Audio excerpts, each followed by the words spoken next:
gitu. Kulihat kok lihat dari bawah kan nggak pakai sepatu gitu. Makin penasaran gue naik lagi ke atas, gue liatin dan dia melototin gue. Itu kakek-kakek setengah telanjang gitu.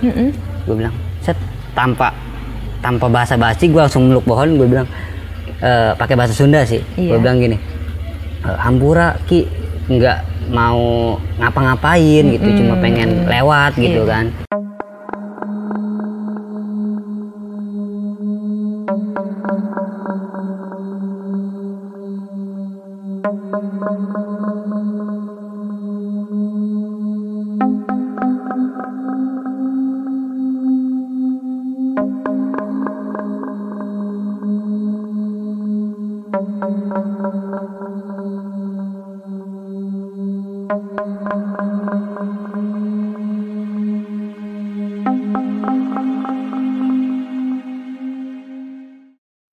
Halo, kembali lagi bersama gue Ji di channel YouTube Kisah Pendaki. Malam ini gue kedatangan narasumber yang bisa dibilang cihuy. Halo. Halo. Apa kabar? Alhamdulillah sehat. Boleh diperkenalkan dulu nama lu siapa, lu dari mana, baru lu berbagi cerita atau sharing-sharing sama kita. Oke, nama gue sih Lukman. Biasa dipanggil sih Kate. Oke, Bung Kate ya. Mungkin karena kecil kali badan gue ya. Bisa seperti itu. Ya itu dia lah. Gimana lu bisa dong ceritain ke gue tentang pendakian lu yang katanya mendaki di Gunung Guntur ya? Iya, Guntur. Itu lu bisa sharing ke gue dong, pengalaman apa sih yang lu alami pada saat lu mendaki naik di Guntur itu? Banyak ya sebenarnya untuk hal-hal yang di luar nalar. Sebenarnya sih gue sendiri sih nggak mau ngerasain, tapi ya mau gimana, emang sih. Kenyataannya gue ngerasain kayak gitu kan. Jadi sih entah tuh tahun berapa gue lupa, yang pasti Guntur tuh nggak kayak sekarang lah kayak gitu. Bulan November kalau nggak salah. Jadi gue tuh naik niatnya cuma 7 orang karena emang punya temen di daerah Garut kan. Coba kontak mereka di sana untuk survei Gunung Guntur tuh jalur mana yang enak kan gitu kan. Kan dulu Guntur tuh nggak senyaman sekarang, banyak warung ya, gitu kan. Dulu tuh nggak kayak gitu dulu. Setelah kontak mereka, akhirnya kita dapet tanggalnya, gue lupa lah. Beneran pas banget sama hari libur anak-anak juga gitu, libur panjang lah. Udah akhirnya singkat cerita gue berangkat ke sana dengan 11 orang. 11 orang itu ceweknya cuma 1. Dari 11 cewek cuma 1? Iya, ceweknya cuma 1 dan itu pun perdana dia gitu. Pengen ikut ya udah kita ajak aja gitu kan, karena emang teman-teman gue udah pengalaman, jadi ya nggak jadi masalah kalau udah ikut gitu kan. Ya udah sampai di pom bensin Tanjung, ya kan dari Tangerang naik mobil truk sayur ya. Nah sampai pom bensin Tanjung kita nunggu agak lama lah untuk tim dari anak-anak Garut.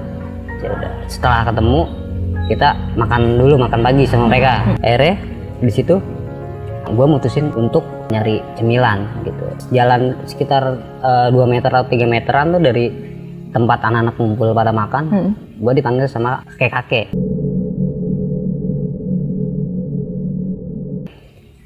Kakek itu ngomong, "Dek, mereka mana?" kata dia gitu dengan bahasa Sunda kan. Gue ngerti kan bahasa Sunda lagi. "Mau naik gunung pak." "Gunung mana?" "Ini pak, ini Gunung Guntur," gituin kan. "Oh ke Guntur?" "Iya." "Ya udah, pokoknya jangan pada macam-macam aja," kata dia gitu. "Terus kalau emang maghrib tolong berhenti," kata dia gitu kan. Kalau gue pikir Guntur setelah estimasi yang gue dapat dari tim-tim Garut, dari anak-anak Garut, itu cuma sekitar 5 jam sampai pos 3 kan. Nah itu gue jalurnya jalur Citiis kalau nggak salah. Setelah gue ngobrol sama si kakek tadi, ya banyak lah gue sering dari mana, nanya-nanya kayak gitu kan. Udah gue bilang dari kota ini pak, gitu-gitu kan. Oh ya udah, pokoknya pesan kakek itu tolong jangan sampai nggak indahkan lah pokoknya gitu kan. Ya udah akhirnya gua sama rombongan jalan kaki dari pom bensin Tanjung tadi ke base camp. Kan dulu kan susah kan lah, truk pasir biasanya kan ada. Kita jalan kaki sampai base camp, kita simaksi dong. Setelah simaksi kita lanjut lagi, nggak istirahat lagi karena memang udah istirahat awalnya kan. Kita ya udah lanjut aja lah. Ya udah lanjut. Jadi di situ kan tim gua 11 dari Garut tuh 6 orang kalau nggak salah, dan yang paling menonjol dari tim Garut itu ada almarhum sih ya gue sebut. Orangnya udah meninggal gitu kan. Ya dialah yang, karena gue bisa bahasa Sunda, yang lain kan dari gue nggak ada ya, jadi yang intens banget ngobrol sama mereka tuh ya gue gitu kan.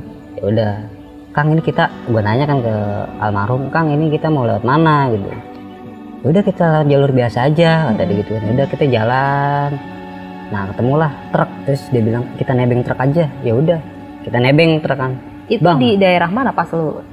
Masih setelah base camp lah, paling 100-200 meter kita udah ada. Kan dulu tambang pasir itu masih aktif dan masih banyak lalu lalang truk pasir gitu kan. Kalau sekarang kan emang udah ditutup di portal gitu. Kita nyampe pertengahan Sabana naik truk pasir, karena waktu itu truk pasir itu mau guling lah, mau udah oleng kan. Mas udah Kang udah sampai sini aja, kita nggak mau ambil resiko kan, soalnya kan bahaya juga gitu kan. Udah ya, di situ kita jalan lagi setelah 15 menit lah kita jalan sama mereka. Si Kang Iksan manggil, Kang bentar kata dia.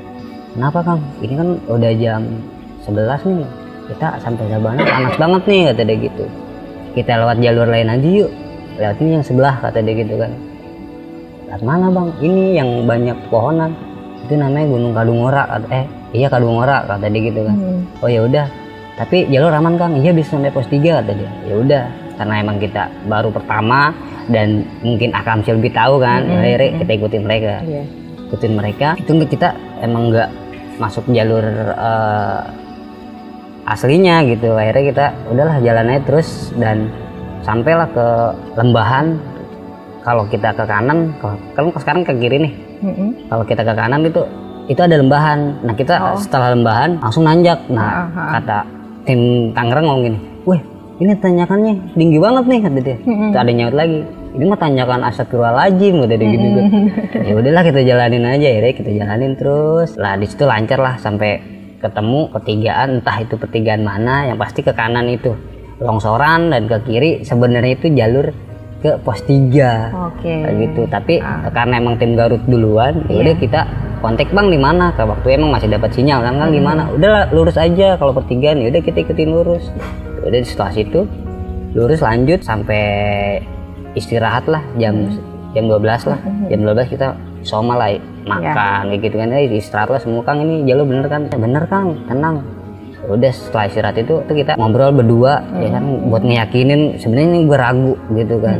Gue ragu nih mandi jalur, gue ragu ini jalur asli bukan sih gitu kan. Nah, akhirnya kita jalan lagi dan ketemulah sama abang-abang, ya kalau bisa dibilang sih pemburu burung. Bukan pendaki ya? Bukan pemburu burung. Nah kebetulan yang papasan pertama tuh gua kan. Gue bilang, Kang apa ketemu tim lain nggak depan? Oh iya ada. Emang mau kemana Kang? Mau ke puncak lah gitu kan. Oh mau ke puncak? Iya. Itu kan situ ada pos kata dia gitu kan. Iya Kang, tapi yang lain duluan gitu. Ya udah akhirnya kita cabut lah ke sana kan, nyusul mereka. Nah ketemu mereka, ternyata mereka udah istirahat duluan. Akhirnya kita isoma lah di situ. Setelah isoma, almarhum bilang, Man sini. Ya udah, apa Kang gitu kan. Ya udah akhirnya gue datengin almarhum. Dia bilang gini, Kang, ini nih jalur buat latihan kata dia. Latihan apa tuh? Ya kayak pendidikan kayak gitu. Terus tadi gue ketemu pemburu Bang gitu, pemburu burung kalau nggak salah, dia nyari burung gitu deh. Ya emang nggak gitu nih jalur kayak gitu. Nanti ini jalur tembusannya langsung ke puncak 5, jadi kita nggak sampai ke puncak 2 dulu. Nggak gitu. Oh gitu, pantes kirain tuh mau ke pos 3, soalnya tadi kata Kang apa namanya yang tukang burung tadi tinggal ke situ aja ada pos. Ya udah ya karena emang dia ngeyakinin gua kan. Ya udah ya gue ikutin lah. Ya udah Bang, bener nih puncak 5. Iya, biar gue tahu ini Gunung Guntur belakangnya udah dibabat abis kata dia gitu kan, sama PT apa nggak ngerti lah gue. Udah ya gue ikutin aja, ya gue penasaran juga kan sama nih jalur gitu. Setelah istirahat kita lanjut sekitar jam 3-an lah, udah mendung, udah kabut gitu kan. Akhirnya, Kang ini kita nggak coba buat istirahat dulu, ntar aja Kang, kita lagi nyari tempat camp. Gue makin bingung dong. Lah harusnya dia tahu dong ini tempat camp di mana gitu kan. Aku pikir oh iya ini kan jalur pemburu gitu kan. Ya udah Re, gue ikutin aja terus. Ya udah nggak lama turun hujan. Nah di hujan itu gue udah kelihatan sekelebat orang tuh banyak banget ya kan. Cuma biasa aja. Ternyata di jalur itu juga banyak pendaki lain juga. Bukan pendaki. Oh, orang-orang yang justru orang, iya disebut orang bukan ya. Kalau emang gue sih udah mungkin karena terbiasa gitu kan. Gue terbiasa jadi ya udah. Akhirnya gue bilang udah biasa lah. Sekelebat-kelebatan gitu kan, ya udah. Akhirnya gue lanjutin jalan. Nah kita ngelewatin lembahan lagi kan. Lembahan tuh karena hujan kan jalur air makin deres terus lumpur gitu kan. Mau nggak mau teman-teman yang lain pas mau naik tuh kan emang agak tinggi kan, kita bantu kan. Ini gua nih sama Kang Ihsan akhirnya inisiatif bantuin mereka gitu kan. Setelah paruh anak-anak dari tim kita tuh udah pada naik, kan masih ada separuhnya. Kang lu duluan aja, saya bilang gitu. Gua masih bantuin temen-temen tuh. Temen-temen namanya gue sambil megangin pohon begini kan, bantuin tarikin naik ke atas gitu. Dan pas gua mau tarik,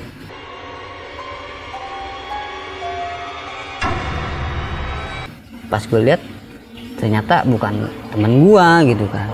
Dari sekian banyak yang lu selamat itu satu pun nggak ada temen lu? Enggak, itu jadi setelah anak-anak udah pada naik, ternyata yang berikutnya yang gua mau tolong itu bukan temen gua. Gitu, gue lihat kok lihat dari bawah kan nggak pakai sepatu gitu. Makin penasaran gua naik lagi ke atas, gue liatin dan dia melototin gua. Itu kakek-kakek setengah telanjang gitu. Gue bilang set, tanpa bahasa basi gue langsung meluk pohon. Gue bilang pakai bahasa Sunda sih. Gue bilang gini, hampura Ki, nggak mau ngapa-ngapain gitu, cuma pengen lewat gitu kan. Kalau emang kita salah, kita minta maaf dah. Dan kalau misalkan ada teman-teman dari saya yang macem-macem, saya yang tanggung jawab, saya bilang gitu. Udah di situ pas buka mata lagi, wah udah nggak ada. Udah terus temen ternyata merhatiin gue, lu kenapa bang? Nggak apa-apa gitu kan. Teman-teman lu tuh nggak ada yang lihat sama sekali? Nggak ada. Gitu, lu kenapa? Kirain emang masih ada orang gitu, ternyata emang nggak ada lagi. Anakku udah naik semua ke atas gitu. Pas ketolongnya bukan. Udah ya kenapa bang? Nggak apa-apa kata gue. Udah lanjut lagi. Ya udah. Terus karena gue emang di belakang kan, Kang Ihsan di depan. Ya udah ya kita yang berhenti gue tungguin, yang berhenti gue tungguin lagi. Super lah ya. Akhirnya udah bang mau istirahat di sini gitu kan. Kata almarhum, ntar nanggung kata dia gitu kan. Kang ini udah mau maghrib loh Kang. Gue inget omongan kakek-kakek tadi kan. Maghrib jangan lanjut. Kata dia gitu kan. Ntar Kang ini udah nggak kondusif soalnya gitu, ditambah itu serangan pacet kan banyak kan, nggak cuma 1-2 gitu sampai ke leher gitu kan. Udah ada yang di pacet tuh udah nyerang badan tuh, nggak cuma di kaki sampai ke leher, sampai ke leher. Badan tuh udah banyak pacet gitu kan. Akhirnya ya udahlah, karena emang Kang Amsik kita hormatin lagi gitu kan. Ya udah Kang lanjut. Ya udah gua di situ udah mulai lemes lah, karena emang gimana ya, keraguan gua gitu kan, terus sama jalur ini gitu. Udah mulai pikiran tuh udah mulai acak-adut lah. Akhirnya nggak lama ajan tuh udah mulai rintik-rintik lah hujan gitu kan. Dan di rombongan gua tuh ternyata karena emang gua belakang kan, nggak tahu yang depan di mana aja, ini mungkin dari Garut atau dari mana gitu. Udah akhirnya gua pas ketemu sama satu pasang cewek sama cowok gitu. Perasaan tadi gua ngeliat lu dah. Iya Kang, kita ikut bareng ya kata dia gitu. Oh ya udah nggak apa-apa, men dari mana? Sama dari Garut juga. Dari Garut. Ya udah Kang nggak apa-apa. Dia tuh cewek cowok gitu kan. Ya udah akhirnya maghrib kita masih jalan terus. Akhirnya dapat campground, itu tanah lapang, cuma ditutupin pohon-pohon rindang gitu, kayak ada akar yang dari pohon satu ke pohon satu tuh akar kan begini gitu, kayak ayunan, kayak hemok gitu kan.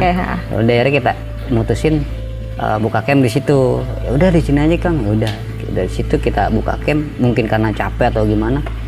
Yang lain udah tanpa basa-basi udah masuk. Tambah hujan gede banget kan.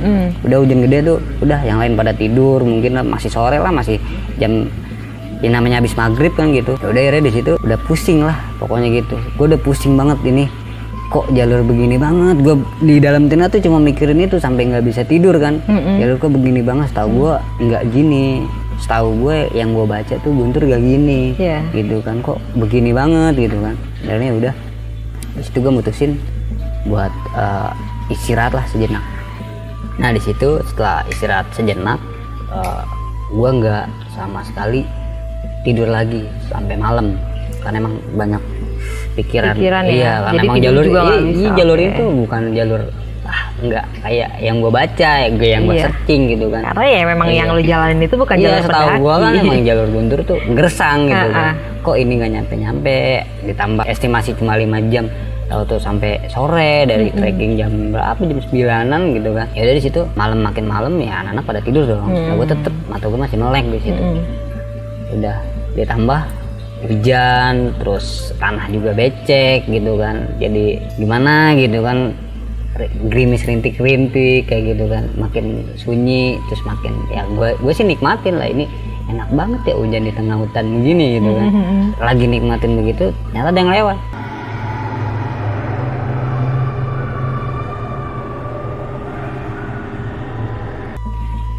Namanya abis hujan itu namanya hutan, daun-daun itu kan kalau diinjek kan suara kan bunyi, ketahuan banget lah ada orang jalan gitu kan.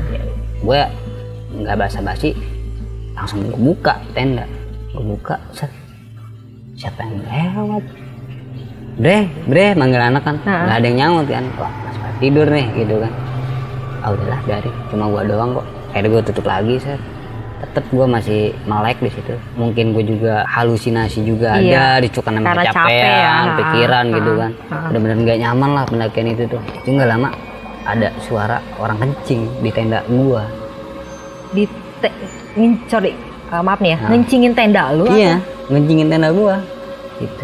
Itu posisinya pas di kencing itu di pinggir tenda, karena gue kan tidur tuh paling pojok, di pinggir ada lagi yang temen gue yang perempuan tadi, di sebelahnya ada lagi yang anak-anak lah gitu kan.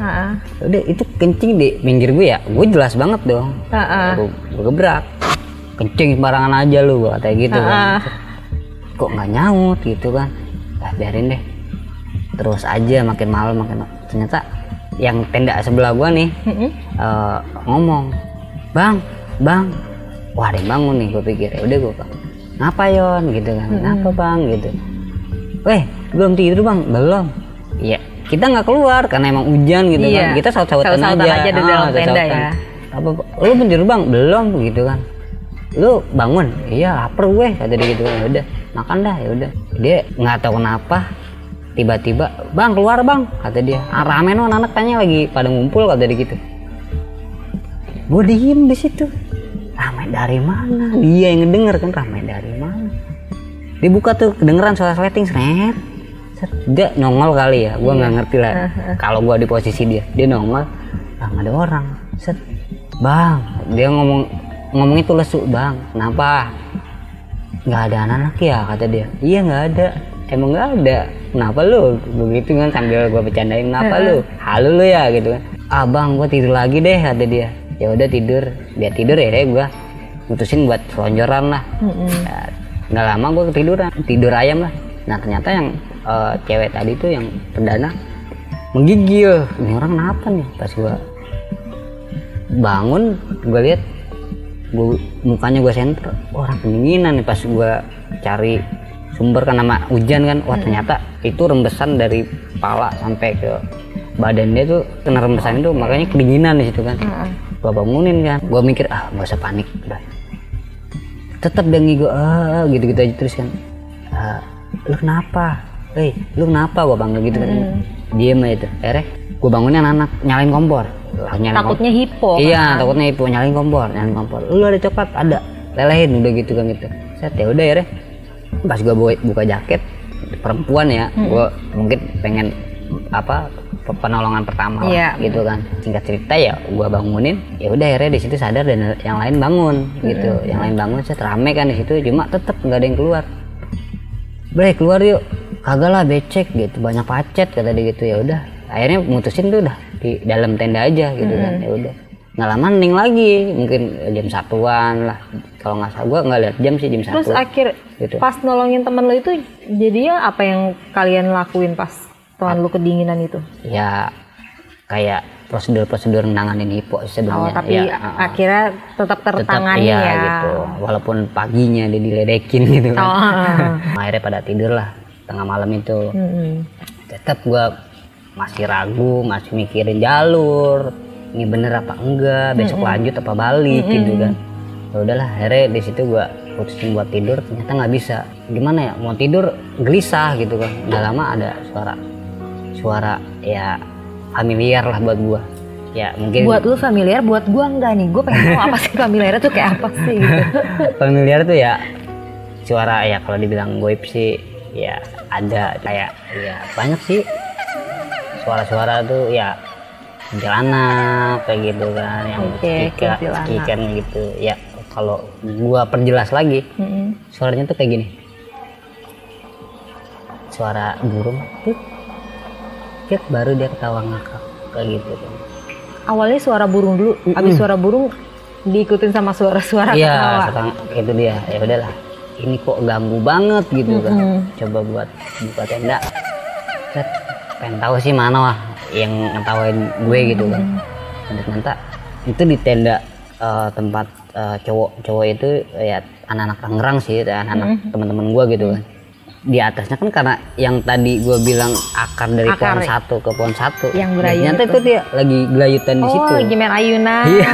Ternyata main ayunan di akar gitu. Tapi yang gue aneh, tidur tenda yang lain pada apa namanya mati lah lampunya, dan yang tenda yang itu tuh yang di atasnya ada itu nyala gitu. Nggak lama dia turun ke tenda itu, masuk ke dalam. Si makhluk itunya ya, si Mbak Kuntinya itu. Dia turun dari situ, gue bilang astagfirullahaladzim. Ya udahlah, gue nggak banyak pikir, langsung gue tidur. Lu ngeliat jelas tuh? Jelas banget sumpah itu. Dia lagi gelayutan sampai dia kayak orang terjun gitu. Itu masuk. Itu jam berapa kejadiannya? Gue nggak ngeliat sih jamnya jam berapa gitu kan, cuma waktu itu tengah malam gitu. Gue sudah mutusin buat tidur dah. Gue tidur, bangun pagi, gue nggak banyak pikir. Yang lain pada masak, yang lain pada prepare gitu. Gue nanya langsung dong ke almarhum Kang, ini jalurnya bener gak gitu kan? Mungkin emosi juga. Iya. Insya Allah man, pokoknya kita nyampe lah ke puncak 5 atau gitu kan. Oh ya udah, itu kita makan. Setelah makan kita mutusin buat lanjutin. Sebelum itu sih kita emang remukin dulu lah. Ini lanjut gak Kang gitu kan, udah per-peran lah sama anak-anak. Weh yang mau turun dah gitu kan. Enggak, gue lanjut tuh tadi. Udah lanjut lah akhirnya. Di situ kan gue berdua paling depan sama almarhum. Nah terus almarhum paling depan tuh bilang gini, aduh teh apaan, lihat tuh kata dia gitu kan. Karena emang bekas hujan jadi tanah tuh bekas pijakan tuh ketahuan lah, kayak pijakan hewan gitu. Nah itu pijakannya tuh ada kanan kiri kanan, dan itu pijakan kaki tapi gede banget. Bukan normalnya kaki orang. Bukan. Itu gua tes juga, gua tes kan apa namanya kaki tuh gede banget ini kaki gitu kan. Karena emang Kang Iksan bilang hapus kata dia. Udah akhirnya gua hapus aja gitu kan. Gua hapus itunya nih pakai kaki gitu biar anak-anak yang lain nggak ngeliat kan. Ya udah lanjut. Udah Kang lu duluan, gua belakang. Ya udah. Kang Iksan duluan. Gitu. Emang tuh kayak buka jalur gitu, nebang gitu kan. Wah ini udah makin nggak beres nih jalur nih. Terus Kang gimana gitu. Sip teh. Terus jalan lagi, Kang gimana sip kata dia. Ya udah. Nggak lama tanpa gua komando gitu dia udah bilang, stop teh. Kenapa? Jalur putus. Kenapa? Hujan kemarin longsor kata dia. Longsor Mang. Ya udah balik. Udah nggak banyak pikiran lagi kan. Pulang Bang gitu. Ya udah pulang. Itu pulang, turun sampai bawah kan. Ya tadi bilang si pemburu burung tadi bilang kan itu kanan tuh pos 3 gitu kan. Iya. Nah kalau pos 3 sekarang enak tuh ada jalur air kan di situ. Di bawah. Nah itu gue dari atasnya itu loh, turun dari atas itu. Tembus ke situ sebetulnya. Tembusnya ke situ. Padahal cuma nggak nyampe 5 jam. Kalau kita lewat jalur asli kan sampai 5 jaman gitu kan, sampai 3-4 lah paling cepat gitu. Dan itu gua ternyata dari jam 9 itu gua sebelum zuhur kan gua udah nyampe sebenarnya di situ, udah nyampe pos 3 harusnya. Betul. Iya kan. Ya udah akhirnya di situ udah turun, kita ngambil air lah, masak lagi di situ, foto-foto lah sama anak gitu kan. Ya udah di situ ada yang lewat tadi berdua pasangan tadi. Bang, gua lanjut ya kata dia gitu. Oke, lanjut. Berarti puncak lagi nih. Iya, ya udah. Makasih Bang ya. Iya, ya udah. Dia muncak lagi ya, gua turun. Setelah turun tengah perjalanan tuh udah pada seneng lah pokoknya. Wah, inilah yang mereka cari nih. Ya senengan ini gitu kan.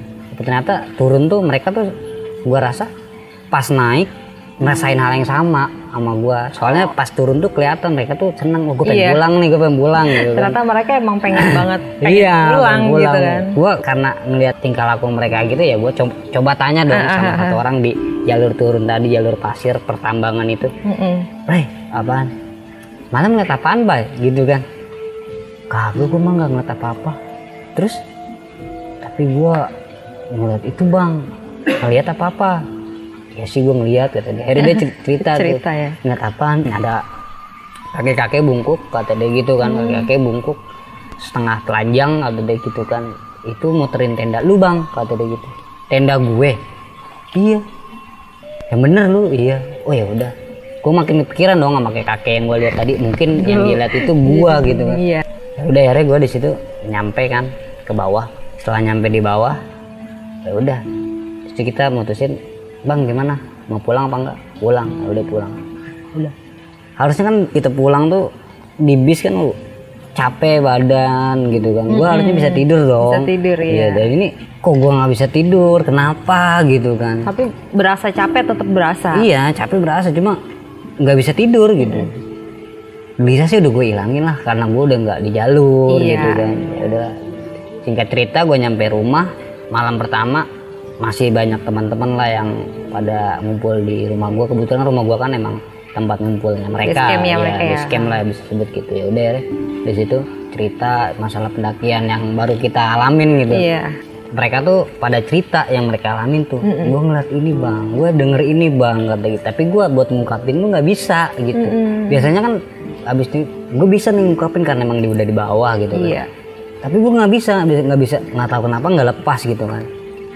Malam ke pagi ngumpul anak-anak pulang gue masih melek gitu kan. Terus aja tiap malam berapa malam 5 hari 4 malam gue dari pulang itu nggak tidur.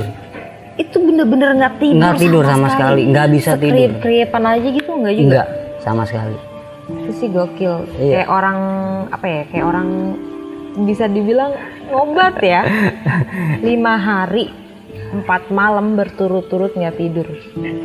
Iya, disitulah ada temen gue lah, sobat dari kecil gitu kan. Dia selalu nemenin gue, kan di grup rame kan.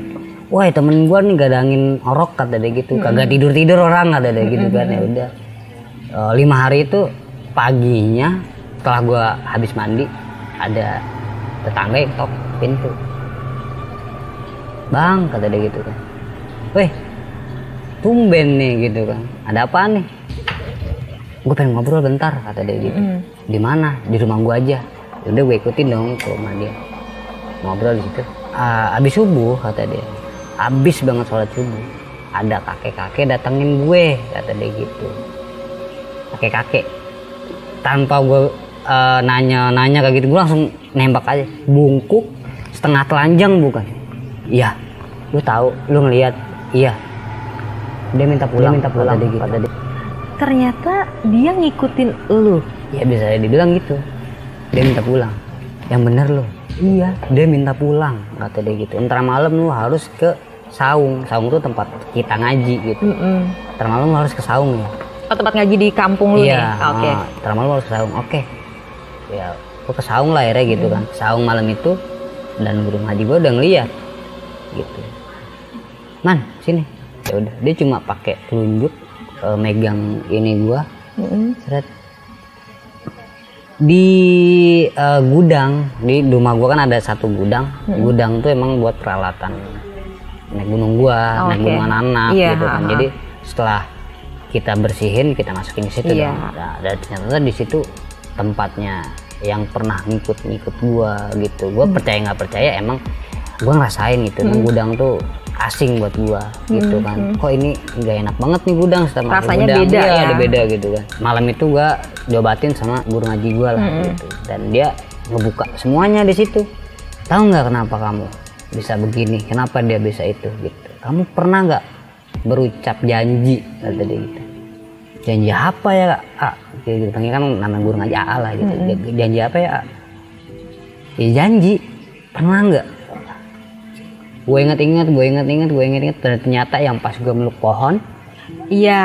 Nah gue bilang kalau anak-anak ada yang macem-macem, gue yang tanggung jawab gitu kan.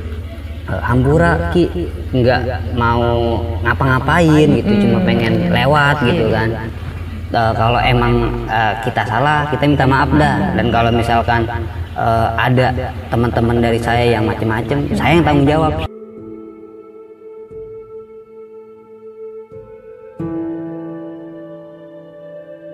Cuma diem, dan dia guru ngaji gue bilang, kalau mau naik gunung jangan bawa hal-hal yang orang nggak suka. Maksudnya lu mau masuk rumah, gue disitu ceramain lah, lu mau masuk rumah lu tanpa misi, kata dia gitu, dan lu berulah di situ, kira-kira yang punya rumah marah gak, kata dia gitu. Ya jelas dong, gue jawab gitu, ya jelas dong marah, kata gue gitu kan. Emang kenapa, gue gitu. Setelah guru gue banyak nanya gitu kan, guru ngaji gue banyak nanya gitu, gue bilang kenapa A? Dia bilang, Man, sadar, istighfar, kata dia. Gitu. Ya udahlah, di situ gue cuma bisa diem, terus keringat dingin karena emang mungkin ada yang ngikutin gue kan gitu. Gue udah merinding banget di situ, nggak basa-basi. Dia langsung, si guru ngaji gue tuh langsung entah gimana ngeluarin gerakan, terus nggak lama manggil yang teman gue tadi gitu kan, bang ambilin botol, kata dia gitu. Ambilin botol, dan ya kayak ya gue ngalamin gitu, gue ngeliat gitu, ini bener apa enggak sih, dia si makhluk itu mana dimasukin ke botol, si kakek itu dimasukin ke dalam botol. Saya udah diikat sama dia, ditaruh, dia duduk lagi. Gue nanya, emang sebenarnya ada apaan sih gitu kan. Janji lu ternyata dilanggar sama teman-teman lu, kata dia gitu. Dilanggarnya gimana? Gue nggak tahu gitu kan. Dan itu dibukain tenda, yang satu tenda sama inisialnya Allah gitu. Siapa? Tenda yang di bawah pohon kembar dua, kata dia gitu. Segitu detailnya, dia tahu gitu di bawah pohon tenda dua yang ada akar kayak gitu kan. Padahal guru ngaji lu tuh nggak tahu. Iya, dia itu kan nggak ada di lokasi gitu kan. Oh iya, kenapa emang tenda itu, gitu kan. Di situ pada mabuk, kata dia gitu. Oke. Maksudnya minuman atau yang lain? Enggak, cuma minuman banyak. Apa pika lah atau apalah gitu. Dia mereka tuh di situ pesta, kata dia gitu. Oh gitu. Dan sebelahnya tenda lagi itu kan ada tenda cukup untuk 2 orang. Itu yang isi siapa, Man, kira-kira, kata dia gitu kan. Ya gue bilang, siapa ya, gue pikir-pikir gitu. Di situ ada pasangan, dia ngomong gitu kan. Oh iya ada. Pas ketemu sama satu pasang cewek sama cowok gitu. Perasaan tadi gue ngeliat lu dah. Iya Kang, kita ikut bareng ya, kata dia gitu. Mereka hampir melakukan zina, kata dia gitu. Oh. Maksudnya berhubungan. Iya, emang dia nggak berhubungan. Cuma ya pegangan tangan aja dia zina kan. Iya. Oke, iya Kak, gitu kan. Penunggunya udah pasti nggak sih? Gitu ya udah ya, Rek. Itu gua, oh ini loh janji gua. Dari situ gua mutusin gua nggak mau lagi naik sama mereka gitu kan. Kalau dia mau naik bareng lagi sama gua ya gua harus steril gitu. Nggak mau sampai ada yang hal-hal kayak gituan lagi gitu. Dan guru ngaji gua juga bilang, Man, emang naik gunung tuh filosofinya bagus, kata dia gitu. Itu bahan buat kita, khilaf kita di bawah, kata dia gitu kan. Jadi setelah kita naik gunung capek-capek di sana, susah-susah di sana, kita nyampe bawah kita lebih bersyukur, kata dia gitu. Guru ngaji gue kan emang nggak punya apa namanya pengalaman mendaki ya. Tapi dia seolah-olah tuh ngerasa apa dia namanya, paham, iya paham jadi pendaki itu kayak gimana gitu kan. Ya udahlah, gua dengan legowo ya gue bilang gue minta maaf gitu. Ya udah, akhirnya di situ gue mutusin apa gue balik lagi ke sana gitu kan, si Guntur. Tapi di hati gue ngomong kayak gitu, si guru ngaji bilang jangan. Soalnya nebak apa namanya? Iya, si hati gue balik lagi ke sana. Tahu apa gitu. yang mau yang lu ungkapin di dalam hati gitu. Ya. Jangan, udah aman. Pokoknya buat pengalaman aja kata dia gitu. Jangan sampai kejadian lagi. Oke dah. Udah 5 hari nggak tidur gitu kan. Ini selama 5 hari 4 malam lu nggak tidur tuh kan? Iya, nggak tidur. Yang lu rasain apa tuh? Lu melek 4 hari 4 malam, 5 hari 4 malam lu tuh melek aja. Itu yang lu rasain tuh apa dan gimana? Kalau badan capek letih ya, namanya orang pasti nggak tidur, itu yang namanya orang nggak tidur soalnya kan. Cuma mata nih nggak bisa ketutup, melotot aja. Iya gitu, melotot aja. Ya mungkin ya tadi si kakek melototin gue itu ya, terus ngeliat apa, kebayang gitu dia marah sama gue. Iya. Itu aja terus yang ada di bayangan gue, mungkin dia dan ternyata emang dia gitu.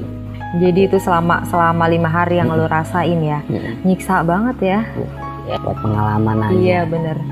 Itulah teman-teman, kalau mendaki jangan suka sembarangan melakukan hal-hal yang tidak baik atau yang tidak disenangi sama si penunggunya. Oke, masih ada lagi kelanjutan dari cerita ini? Udah sih sampai situ aja. Sampai sini aja sudah cukup. Berarti memang yang mistis ini dibilang mistis ya, karena kan si kakek itu ngikutin lu gitu sampai 5 hari 4 malam nggak tidur gitu. Oke, cerita dari Bung Kate sampai di sini. Dan Kate, apa sih pesan-pesan lu untuk para pendaki yang lainnya jangan sampai ngalamin apa yang lu alamin? Pesan dari pendakian gue sih ya cukup banyak ya gitu kan. Cuma gimana ya, kalau buat pendaki itu harusnya di prepare lebih baik lagi, cari tahu dulu gunungnya, konturnya kayak gimana gitu kan. Terus yang paling utama itu ya nggak bawa hal-hal yang nggak diperlukan lah, ya kayak minuman atau apapun lah gitu kan. Ya itu aja sih, sebenarnya banyak juga kan minuman keras tadi kan nggak lazim banget gitu kan. Iyalah. Terus yang pasti kan gunung Indonesia tuh kan sebenarnya jalurnya udah enak banget, tinggal ikutin jalur, pelang udah ada gitu kan. Udah enak banget, tinggal ikutin aja jalurnya gitu kan. Jangan coba-coba mencari jalur yang memang belum pernah kita lewatin daripada ya yang gua alamin tadi gitu kan? Yang pastinya attitude itu nomor 1. Itu aja udah pesannya. Oke. Dan jangan lupa berdoa setiap kali kita melangkahkan kaki, dan izin atau pamit kepada kedua orang tua. Itu yang paling penting. Oke, sampai di sini cerita kisah pendaki dari Bung Kate. Terima kasih. Sampai jumpa. Wassalam. Thank you. Sampai ketemu. Oke.